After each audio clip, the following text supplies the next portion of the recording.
Good afternoon. I am out here on Lawton Lane practicing with my new handy dandy cell phone holder that Sandy sent to us today. She had said to watch out for it, and silly me, when UPS arrived today with an Amazon package, I completely forgot, and it felt like Christmas when I opened it up, so thank you. So I've determined over the past few years, actually through my life, that I am two different people. On one hand, I think through absolutely everything and practice and practice and practice until I feel like I've got it down perfectly. And on the other hand, I don't, and I just go for it. So you guys are going to have to deal with me just going for it. I practiced a little bit with it today, but if it goes up when it should go down or the other way around, just be aware. I'm working on it, and hopefully I'll get it figured out. So I'm going to turn you around so you can see our walk. We're going to go down to, I know I've walked down Lighthouse Road already before, but we're going to go down to the lighthouse, and there's a graveyard behind there that I was going to kind of show you and see if we can tell a little story about. But before we get started, turning you around, oops, there you go. And I wanted you to see these beautiful, beautiful flowers. Let's see which way it goes. There we go. Look at these. These are wild roses. They don't last very long. Usually they're just prickly briars, but when they are in bloom, they're just beautiful. They don't necessarily smell very fragrant, but I just love the look of them. And the see, I'm going the wrong direction. I love the look of them and the bright happiness that they give. So hopefully today will be a little less bouncy than how it normally is. And I assume everybody can hear. I did a test beforehand to make sure people can hear me. We got Eduardo's here. They're getting ready to have seating outside. Not yet, but they've got it. Nice, bright, colorful picnic tables. They're chilly, of course. And up for down, down for up. This goes the wrong direction, sorry. There we go.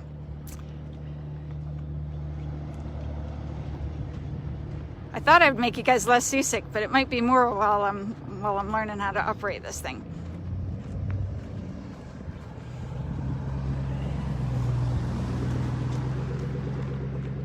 So we've got parking here for Eduardo's, some by the road, and then some, you can see the signs Karen's made. You want to say hi? Hi. Miss you. Welcome back. Thank you. Good to have you on Facebook Live right now.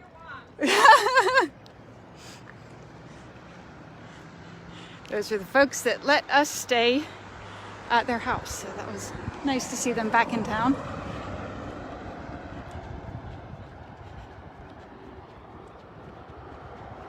And I walked out to the buoy yesterday. It was on the back of I don't know what it's called, flatbed or something. But it was yesterday it was, and then today it was off of that and sitting on the ground. So I'm not sure what the plan is for the buoy. Is this a good view for everybody? With the glare, I can have a hard time seeing what it's looking like. So I've pretty well determined that there's not going to be a pool back there. Looks like they've done some landscaping outside the Island Inn, the Lighthouse Villas.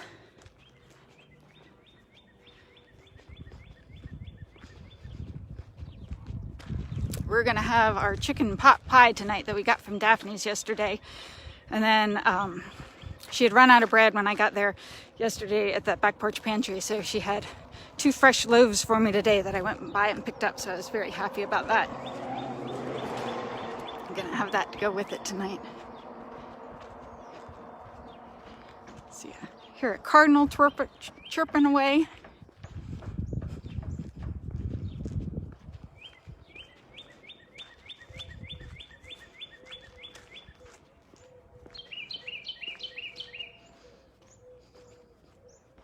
They're up there somewhere, I can't see them. There've been really, really bright red cardinals around here lately. Brighter than I am used to seeing.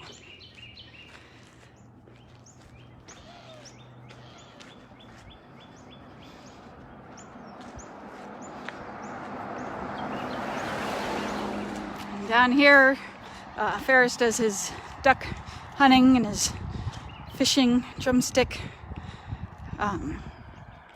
That's where he keeps a lot of his boats. He rents boats in the summertime too. So if you get adventurous, you can rent a boat from him and go out and tool around in the Sound some all on your own. Just be aware the Sound is very, very shallow. A lot of people don't realize that. But it's really shallow and you have to be aware of where you're going.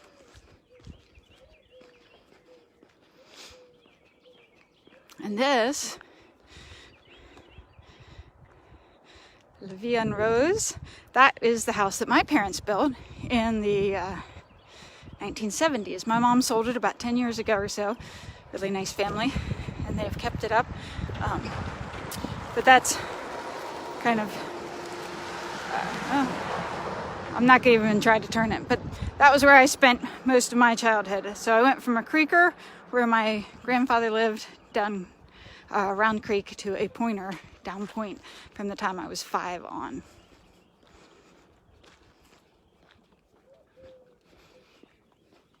Hi, Michael Schrammel. You're on Facebook Live. Here's Michael Schrammel with the Flying Melon Restaurant. When are you going to open? No time soon. It's a challenge. I'm going to wait till I see how many people are here. I'll only open to go. Yeah, to goes only. Can I go in here and show them the USLS? You're on live. So we're gonna go in here and see if I can figure. I got a new toy that I'm practicing. Michael Schrammel, who, like I said, has the Flying Melon, is the chef of the Flying Melon. Always, when I walk by here on my ghost walks, threatens to jump out and scare me. So No ghost walks. no ghost walks right now. But let's see. We're gonna look at the USLS. Oh, yeah. So here is this in the yard between Michael's and the Senseney's house. Actually, the Senseney's house was moved. Your house was built here, right? That's on the Senseney's property. Right. The property lines where the bushes. But was your house moved here or was it built here? It was built. It was built here. That's what I thought. So this, when I'm doing my ghost walks, a lot of people see this marker and assume that it's a graveyard because, they said they can't wait for gumbo at the Melon. They assume it's a grave marker because we got graveyards all over the place. But if you look at the insignia on it, USLSS, it actually was a property marker for the United States Lifesaving Service. So the Lifesaving building was somewhere in this vicinity, not that old building back there, but somewhere in this vicinity. The Lifesaving building actually still exists, but it's down the street. We passed it. It was right after Ferris's place. And this was where they housed all their equipment to go out to do beach rescues. So the beach was about 1.5 miles, 2 miles straight that direction, and they hauled the equipment over there. And no trees, exactly. That's why we're pointing it this way. So right now it's filled with trees, and there's no way you'd be able to bushwhack back there. But in those days, they could just haul things out and get right to the beach and go help people who were shipwrecked out there, people in distress. So that's why that marker is here. So when you come by sometime, when you're on the island next, you can see it from the road. I wouldn't recommend lots of people coming in and traipsing around because it is private property, but it is quite visible from the road. All right, we're off to the lighthouse. Anything you want to say as a, whoops. They don't want to see your feet. They want to see your face. I'm still learning how to go up and down with this thing. Be safe and be careful. Yes, and come visit when it's social distancing. Yes, we're going to have masks and everything at the shop too. We're still working it out, but we're trying to figure it out. All right.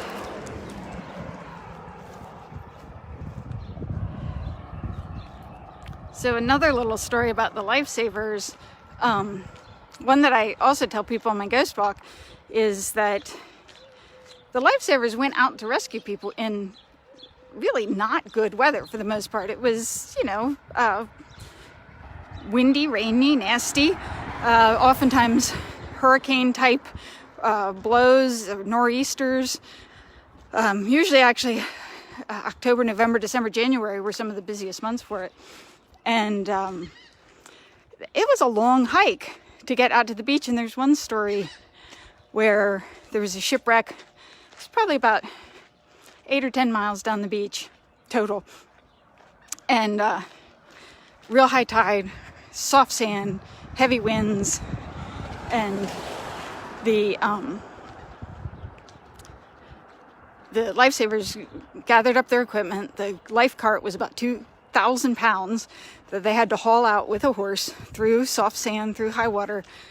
And when they got about halfway up to the wreck, the horse decided that it had had enough and it didn't want to go any farther. So the horse stopped, but the men of the life-saving service had a job to do. They still had to go out to that wreck and get everybody. So they unhitched the horse. They hitched themselves up to this 2,000-pound cart. They hauled it all the way out to the beach, and they rescued everybody on board, got them all back on the cart, got all their equipment back together, and hauled the cart the next, 6, 8, 10 miles back into the village to put it back in the life cart. So pretty amazing work that those guys did. So I have a question. Does Della still live down this road? Her house is still down this road. I'm actually not sure where she is living right now. Her house was pretty badly flooded. So I'm not sure what the status of her house is.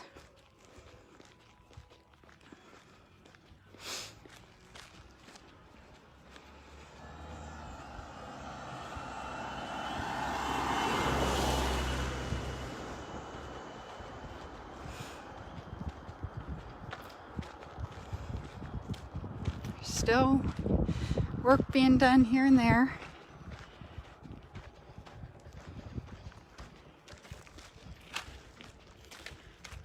Albert Stein's store is not going to be a store. It looks like they're getting a lot of work done inside there.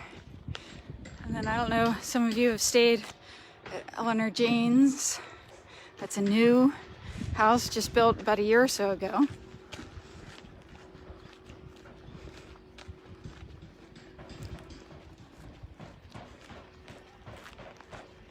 And this was where Nana and Papa's was. Not my Nana and Papa, but it was the family's house. Wow, a new siding getting put on that house back there. And then I was gonna show this. Well, they've got it roped off, but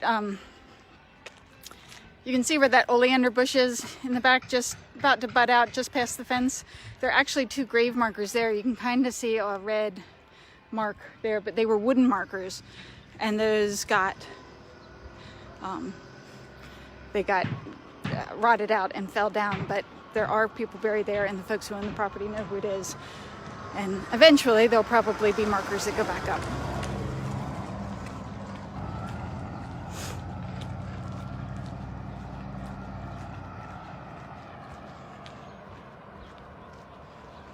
It is really a beautiful day here. It was very cool earlier. The wind was howling last night. Oh my gosh, it was so windy. But by this morning, it died down. My hands and toes have been cold most of the day, but being out in the sunshine certainly helps. You guys probably know where we're at now. At least now you do.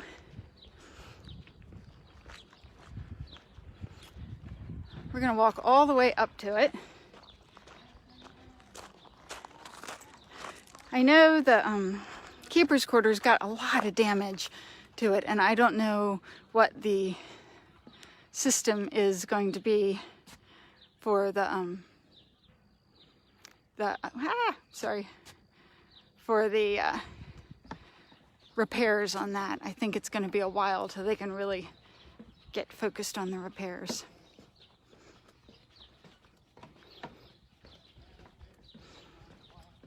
Maybe if we're lucky, we'll see the lighthouse kitty. I think his name is Thurston, but I'm not really sure. And I love old trees like this. The cedar tree obviously has been here for a while, very gnarled and twisted by the wind.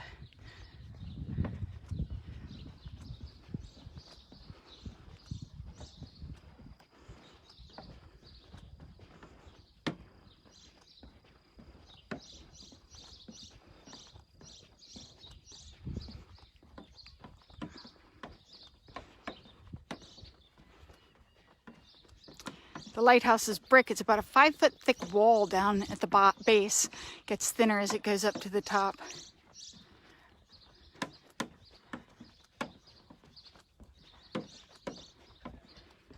But we're happy the boardwalk is still here. It could have washed away. It's creaking underneath me though, making me wonder what... Oh.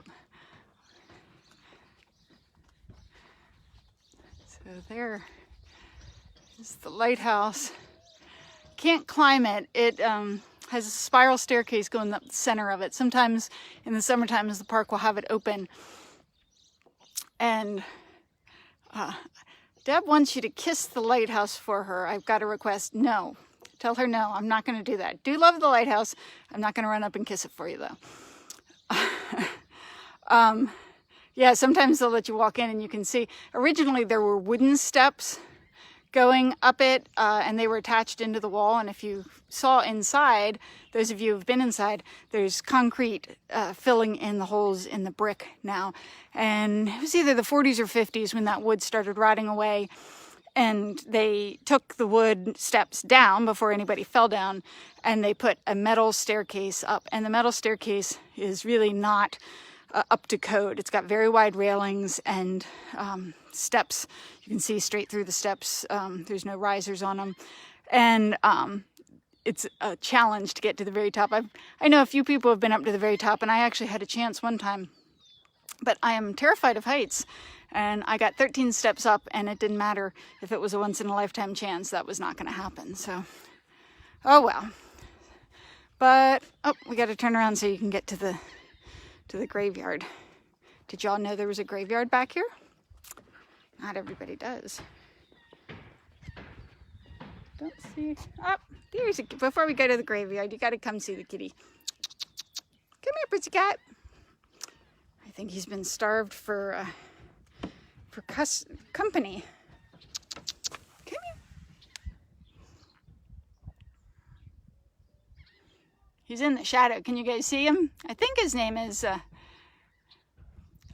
Yes, I am using the selfie stick. I'm trying to use it. I'm still learning though. He's looking a little ragged. He's been through a lot. We've all been through a lot this year. Everybody. Hey, pussycat. Yep. He came to say hello, but he doesn't want to get too close right now. I think he's a little skittish right now because he's not used to seeing so many people.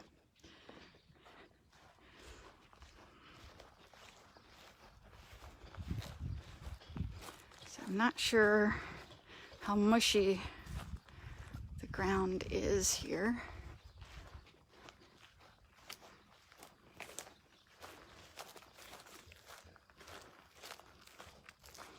Back here is the Gaskell Cemetery, and actually if you look over here, that marsh goes out to the Sound. And for those of you who remember when I did the walk past the Kugler Cottage and out to the Hurricane House, through that marsh there's a raised area, and that was the path that I took. It is on private property, but that was the way I took. So just on the other side of here is where the Gaskells lived, and this back in here, I can't get into it, it's too marshy, and there's no entrance right here, but this was their cemetery. Oh, wrong direction again. My brain can't figure it out. So that's that, and there are a lot of interesting people who were buried back here, but one of the stories that a lot of people have heard, perhaps, is about Jim Gaskell. He was with the U.S. Navy, I believe it was, fighting for the Allies. He was out on a ship hunting German submarines during World War II.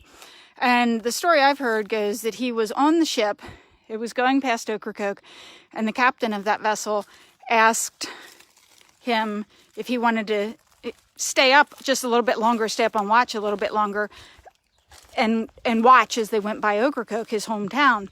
And Jim Baum, apparently, he had been on watch for a while. He was pretty tired at that point, so he decided not to stay up. Yeah, there was blackouts and everything. Anyhow, he would have only known really where they were by location. So he said no, and he went down to bed. And about that time, a German submarine, Torpedo, hit the ship, and it exploded, sunk.